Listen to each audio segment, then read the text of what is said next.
তো তোমরা দেখতেই পাচ্ছ সকাল সকাল আমি ও আমার মেয়ে চলে এসেছি ছাদে চারখানা ড্রাগন গাছ নিয়ে। তো আজ এই চারখানা ড্রাগন গাছ ক্যারেটের মধ্যে লাগাবো। এর জন্য আমি বাজার থেকে একটা স্ট্যান্ড তৈরি করে নিয়েছি আর একটা ক্যারেট নিয়েছি আর এই চারখানা রেড মরকন ড্রাগন গাছ নিয়েছি। তো খুব সহজে কম খরচায় তোমরা যদি এরকম ড্রাগন গাছ লাগাতে চাও তাহলে এই ভিডিওটা দেখতে পারো। তো এই ড্রাগন গাছ বসাতে আমার যত সামান্য খরচা পড়েছে চারা বাদে ক্যারেটের দাম 10 টাকা, স্ট্যান্ডের দাম 50 টাকা। তো পরবর্তী বছর চারা কাটিং হলে তোমাদেরকে গিফট করার চেষ্টা করব। তো চলো ভিডিওটা শুরু করা যাক। তো দেখতেই পাচ্ছ বাইক থেকে টপ টপ করে পরিষ্কার কাঁচের মতো স্বচ্ছ জল পড়ছে।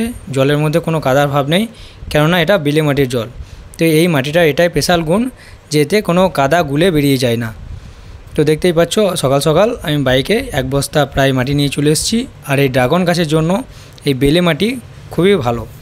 তার জন্য আমাদের গ্রাম থেকে একটু পাশে যে মাঠে এই মাটি পাওয়া যায় সেখান থেকে আমি মাটি নিয়ে এসেছি। সেই মাঠে চাষাবাদও ভালো হয়। তো এটা আনতে আমার একটু কষ্ট হয়েছে, আর এই গাছের জন্য যেহেতু এই মাটি প্রয়োজন সেহেতু এই কষ্টটা করাই যায়। তো দেখতেই পাচ্ছ গোটা গাড়ি কাদাতে একদম লপটালপটি হয়ে গেছে। আর এই মাটির একটা স্পেশাল গুণ আছে, যেখানেই মাটি করা যাবে সেখানেই কেঁচো দেখা যায়। গাছ এবং মাটির জন্য কেঁচো যে কতটা উপকারী তার বলার বাহুল্য রাখে না। একেই বালি মাটি, তারপরে আবার কেঁচো। তো দেখিয়ে দিই, দেখো কুন্নি করে আমি থপথপ করছি, তো একদম জল বেরিয়ে চলে আসছে। পরপর কয়েকদিন এই মাসে বৃষ্টি হওয়ায় এই মাটিতে রস নেই, শুধু জল। তার জন্য মাটিটা দেখতে হয়তো একটু খারাপ লাগছে।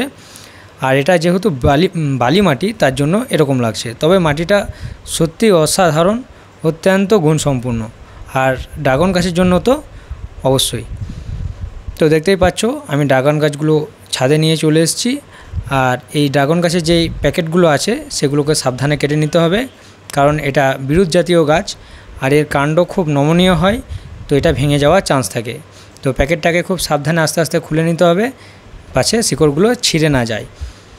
আর যেহেতু আমার এই গাছটা অনেকটাই বড় হয়ে গেছে, তোমাদেরকে দেখিয়ে দিই, প্রায় 3-4 ফুট তো হবেই। দেখতেই পাচ্ছ প্রায় 3-4 ফুট মতো এটা লম্বা হয়ে গেছে।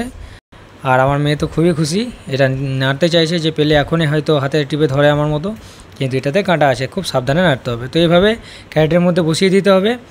আর চারপাশে একটু ফাঁক রাখতে হবে, কেননা পরবর্তী সময়ে পিভিসি পাইপ দিয়ে একটা একটা গার্ড তৈরি করার জন্য, যাতে পরে ডালপালা মেলতে পারে। এই ড্রাগন গাছের জন্য বিশেষ কোনো মাটি তৈরি করার প্রয়োজন পড়ে না। তবে মাঠ থেকে কিংবা গার্ডেন থেকে যদি মাটি ব্যবহার করা হয় তো খেয়াল রাখতে হবে, সেটা যদি এঁটেল টাইপের মাটি হয় তাহলে সেক্ষেত্রে 50% বালি আর 50% মাটি ব্যবহার করতে হবে।